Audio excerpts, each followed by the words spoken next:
რა მიზანი აქვს მაშინ დღეს ზურაბიშვილს? აქვს და რა აქვს? იცით რა, მიზანი შეიძლება მრავალმხრივი იყოს. აი თქვენი ანალიზის შედეგი რა არის? მრავალმხრივი. ჯერ ერთი მე ჩემში აი სანდოობას არ იწვევს. რა ვქნა? აი რა მიზანი უნდა გქონდეს? რა მიზანი უნდა გქონდეს? მე ერთი პერიოდი ვფიქრობდი მაინც რომ კარგად ათამაშებს მეთქი მას ივანიშვილი. ეხლა იცით რა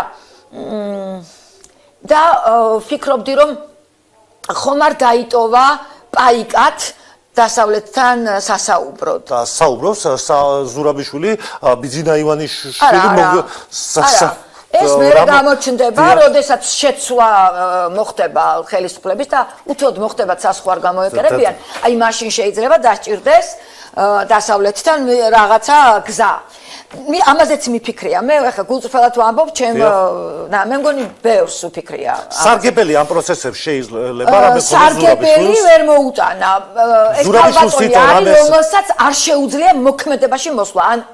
ან უნიჭოდ არ შეუძლია, ან მაშინ მეორე ვარიანტია არ აკეთებს. თავისთვის რა სარგებელი აქვს ზურაბიშვილს? თავისთვის რატომ არ აქვს სარგებელი? მორჩა მის საპრეზიდენტო ვადა და მეორე ვადით კიდევ რაღაცა მდგომარეობას იგრძელებს. რატომ არ აქვს სარგებელი და რაღაცა ფიგურად დაიტოვა გარკვეულწილად დასავლეთთან ურთიერთობის დროს. ყველაფერზე წავედით. ჩემი კომპრომისი ის იყო, რომ დიდად თუ არ ვიჯექი იქ, ორჯერ მივედი სასაუბროდ. მთელი გულწრფელობით ვესაუბრე მას. მე მასთან მიშასთან დაკავშირებითაც მისაუბრია. რა გითხრათ?